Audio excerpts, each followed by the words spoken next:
Alain d'Abidjan est avec nous en ligne. Bonjour Alain. Bonjour Namori, bonjour à tous les auditeurs de RFI, bonjour à tous les Ivoiriens et Ah, plus de démocratie. Alors vous Alain, vous ne souhaitez pas parler de gros sous ni de football, mais plutôt de la prochaine présidentielle dans votre pays, la Côte d'Ivoire. On l'a évidemment entendu tout au long de la semaine sur Radio France Internationale. Alassane Ouattara a annoncé qu'il était candidat pour un quatrième mandat. C'était cette semaine. Alain, cette quatrième candidature, comment l'apercevez-vous ? Ok, Namori, laissez-moi commencer mes propos par cette citation de Jean-Baptiste Placard sur les antennes de RFI. Prendre un pays et dire que l'on ne lâchera que lorsqu'elle sera achevée de le développer est une vaine prétention que l'immense Nelson Mandela n'a pas eue. Et on salue Parce au que passage 1000 ans après, on salue au passage Jean-Baptiste Placard. voilà, parce que 1000 ans après, il aura toujours beaucoup à faire pour porter l'œuvre du développement vers le presque parfait. Et parfois, souvent, quand nos dirigeants s'entêtent sous prétexte de consolider leurs œuvres, ils en sapent plutôt le fondement et mettent toute la nation en danger. C'est une candidature de trop, comme l'affirmait le président du Front populaire ivoirien Pascal Affi-N'Guessan. Nous, en Côte d'Ivoire, on s'attendait à ce que le président Alassane Ouattara renonce à ce projet de quatrième mandat et qu'il organise une élection inclusive et transparente pour que pour la première fois en Côte d'Ivoire, il puisse avoir une passation de charges entre le président sortant et le président entrant. Mais Alain, vous avez sans doute entendu Alassane Ouattara lors de son allocution sur les réseaux sociaux. Il disait en substance qu'avec le temps et l'expérience, il avait d'une certaine manière, selon lui, le devoir, l'avait forcé un peu à transcender la parole donnée. Est-ce que vous comprenez ces arguments ? Non, c'est de la poudre aux yeux. Parce que Alassane Ouattara n'est pas le seul intelligent en Côte d'Ivoire. Il y a des hommes politiques de la trempe de Pascal Affi-N'Guessan. Il y a des hommes politiques de la trempe de Tiemoko Mirilé qui peuvent continuer la suite du développement en Côte d'Ivoire et mener à bien la politique. Aujourd'hui, vouloir briguer un quatrième mandat met toute une nation en danger parce que les gens ont peur. Peur, quel sera le dénouement de cette élection? Et moi, je pense que l'espoir existe toujours. Et l'espoir est du côté de l'opposition. Il faut se mettre ensemble, parler d'une même voix pour dégager le pouvoir RHDP parce que 15 ans de pouvoir, c'est trop. Alors nous verrons justement quelle sera la stratégie de l'opposition face à cette nouvelle candidature du président sortant Alassane Ouattara en Côte d'Ivoire. Alain, merci infiniment de nous avoir donné votre avis sur la question de la nouvelle candidature, quatrième candidature d'Alassane Ouattara en Côte d'Ivoire. Ne quittez pas Alain, je vous présente Arsène qui nous appelle également d'Abidjan. Bienvenue Arsène. Bonjour Namori, bonjour à tous les auditeurs de RFI. Alors Arsène, vous avez peut-être entendu Alain, l'auditeur précédent, qui estime que cette quatrième candidature d'Alassane Ouattara est la candidature de trop. Qu'en est-il pour vous ? D'abord, je voudrais vous répondre à vous Namori et puis à l'auditeur précédent. Le président Ouattara n'est pas candidat pour un quatrième mandat. Selon numériquement, ça fait 4 mandats, mais constitutionnellement, il est candidat pour le deuxième mandat de la Nouvelle République. Alors Arsène, la nouvelle constitution de 2016. Arsène, on a tous fait des mathématiques à l'école. Alassane Ouattara est au pouvoir depuis 2011. Il a été réélu en 2015 et en 2020. Donc il se présente donc pour sa quatrième candidature. C'est ce que j'ai dit à l'antenne. Ok. Voilà, maintenant, précisons les choses. Ce que l'auditeur précédent dit, nous les Ivoiriens en Côte d'Ivoire, moi je suis Ivoirien, je suis en Côte d'Ivoire, la majorité des Ivoiriens réclament la candidature du président Ouattara. Vous êtes sûr que la majorité réclame cette candidature? Vous êtes sûr de ça, Arsène? Oui, nous sommes sûrs de ça parce que depuis 2011 que le président Ouattara est là, la Côte d'Ivoire est sur il a remis la Côte d'Ivoire sur les fonds baptismaux. Il a fait revenir la Côte d'Ivoire dans le Conseil des Nations. Aujourd'hui, la Côte d'Ivoire fait plaisir à voir. Aujourd'hui, tous les feux sont pratiquement ouverts. Et la Côte d'Ivoire, dans cette période où la région ouest africaine est en proie à l'insécurité, au terrorisme, à des interrogations, la Côte d'Ivoire est un pôle de stabilité et de développement. Et le président Ouattara est celui-là même qui impulse tout cela. Et tout ce qu'il demande, il demande à ce que ce mandat-là lui permette de continuer ce qu'il a eu à faire et de transmettre le pouvoir à une nouvelle génération, comme il a dit, et il le fera. Lorsqu'il parle de mandat de trop, il n'y a pas de mandat de trop. En Allemagne, il y a des pays où il n'y a pas de limitation de mandat, mais la démocratie se fait. La Côte d'Ivoire, les institutions ne sont pas encore fortes. Nous avons besoin de personnalités fortes. Et le président Ouattara est celui-là même qui apporte la stabilité, qui apporte la sécurité, qui apporte la sérénité dans le cœur des Ivoiriens. Et son parti, le RHDP, a toujours gagné toutes les élections, même les dernières élections locales. Alors c'est vrai Arsène, le RHDP maille le territoire ivoirien en ce qui concerne la politique. Ils ont remporté les dernières élections haut la main. Néanmoins, Arsène, j'ai une question à vous poser. Est-ce que vous pensez qu'à 83 ans, il est d'une certaine manière judicieux pour le président Alassane Ouattara de briguer une nouvelle candidature, une 4e candidature? Oui, mais l'âge n'est pas un indicateur de compétence en politique. On peut avoir 83 ans et être plus compétent que quelqu'un qui a 40 ans.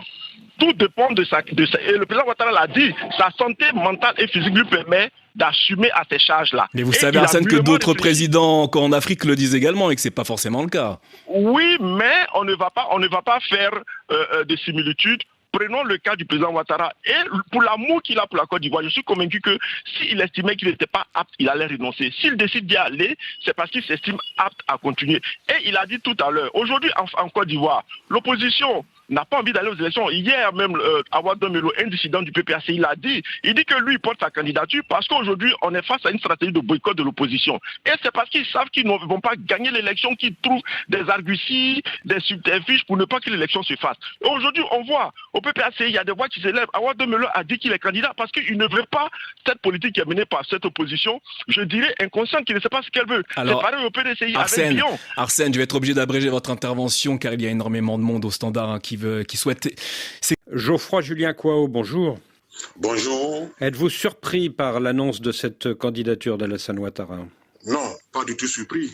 Quand on sait très bien que nous avons seulement que 3 mois qui nous séparent du 25 octobre, jour du scrutin, on ne pouvait pas penser autre chose que la candidature de M. Alassane Ouattara au niveau du RHDP, le parti au pouvoir.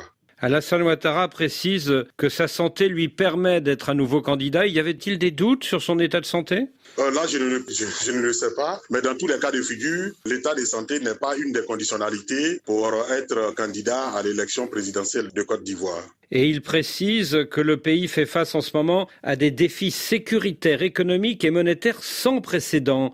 Est-ce la raison officielle de cette candidature à un 4e mandat qui fait évidemment couler beaucoup d'encre en Côte d'Ivoire et dans la sous-région ? C'est une raison pertinente qu'il évoque, en ce sens que la sous-région ouest-africaine est confrontée depuis près d'une décennie à une menace terroriste. N'oublions pas que la Côte d'Ivoire en 2016 a elle-même été attaquée par les groupes djihadistes à Grand Bassam. Et on le sait très bien, au nord de la Côte d'Ivoire, que ce soit au Burkina Faso et au Mali, le terrorisme est toujours présent. Donc c'est une justification pertinente. Cependant, je pense que le RHDP n'avait pas d'autres candidats que M. Ouattara pour cette élection présidentielle. Pensez-vous que la menace terroriste que le président Ouattara met en avant, c'est un argument qui va suffire à convaincre tous ceux qui lui reprochent de vouloir briguer un 4e mandat après 15 ans de pouvoir ? Non, je ne le pense pas. En ce sens que pour l'opposition précisément, le PPACI et le PDCI-RDA, c'est un mandat de trop qui viole les dispositions pertinentes de la Constitution, ce que ne partage pas évidemment le Conseil constitutionnel dans sa décision de 2020. Dans tous les cas de figure, cette annonce de candidature arrive au moment où, selon la presse nationale, la manifestation projetée par l'opposition pour le samedi 2 août prochain vient d'être interdite. Alors justement, vous nous parlez de l'opposition. Il y a un mois, vous nous disiez qu'Alassane Ouattara retardait l'annonce de sa candidature pour ne pas laisser le temps à ses 2 principaux adversaires, Tidjane Thiam et Laurent Gbagbo, d'organiser la riposte. Pourquoi cette annonce dès ce 29 juillet alors qu'il pouvait attendre encore quelques semaines pendant ce mois d'août ?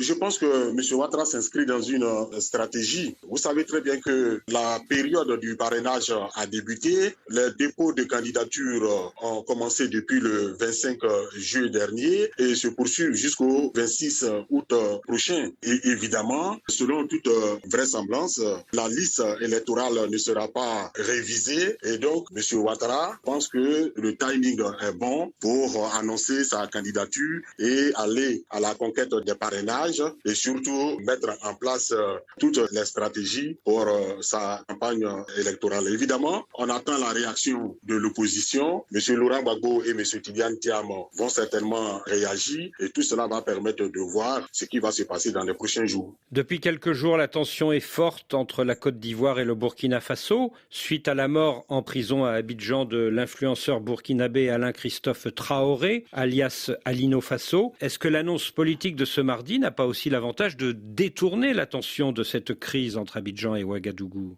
Nous sommes en politique et en politique, la communication est très importante. Il est évident qu'en annonçant sa candidature pour l'élection présidentielle hier, M. Alassane Ouattara éclipse sur le plan de la communication la question du décès de M. Alino Faso. Et donc, tout ça peut s'inscrire dans le cadre d'une stratégie. Alors après cette annonce de la candidature Ouattara, que peuvent faire ces deux principaux adversaires, Tidjane Thiam et Laurent Gbagbo, qui ont constitué il y a un mois un front commun contre le parti au pouvoir RHDP? M. Laurent Gbagbo et M. Tidjane Thiam l'ont toujours affirmé qu'ils vont s'opposer par les moyens légaux à la candidature de M. Alassane Ouattara. C'est dans cette optique qu'ils projetaient une grande marche dans la ville d'Abidjan le 2 août prochain. Selon les informations que nous avons reçues, hier, cette manifestation a été interdite. Dans tous les cas de figure, ils vont certainement organiser d'autres manifestations contre cette candidature de M. Ouattara qu'ils jugent de trop. Et pensez-vous que si ces deux personnalités ivoiriennes n'obtiennent pas la possibilité d'être candidates le 25 octobre prochain, leurs partis respectifs, le PDCI et le PPACI, vont réfléchir à un plan B? Pour l'instant, la question du plan B n'est pas à l'ordre du jour au niveau du PDCI-RDA. Dans une interview avant-hier, M. Tidjane Thiam a dit que le plan B n'est pas envisageable au niveau du PDCI. Quant au PPACI, M. Awa Dombelo, un des cadres de ce parti, a annoncé sa candidature comme étant une candidature de précaution dans l'hypothèse où celle de M. Laurent Gbagbo ne serait pas acceptée. Mais pour la direction du parti, du PPACI, M. Awa Dombelo agit contre les idées du PPACI, c'est-à-dire la ligne affichée qui est de présenter uniquement que M. Laurent Gbagbo comme candidat. Dans tous les cas de figure, pour l'opposition, c'est un quatrième mandat qui est totalement anticonstitutionnel. Pour le RHDP, c'est une candidature normale. La question a été tranchée par le Conseil constitutionnel en 2020. Donc la bataille sera non seulement politique, mais également juridique. Dans tous les cas de figure, des trois grands ténors de la politique ivoirienne depuis 30 ans, c'est-à-dire M. Henri Konan Bédié, M. Alassane Ouattara et M. Gbagbo, c'est M. Alassane Ouattara seul qui ira à cette élection, en ce sens que M. Henri Konan Bédié du PDCI est décédé, M. Laurent Gbagbo pour l'instant est disqualifié, et donc pour une première fois, nous aurons une élection avec un seul de ces ténors, M. Alassane Ouattara, ce qui enlève toute saveur à cette élection. Geoffroy Julien Kouao, je vous remercie. Je vous remercie.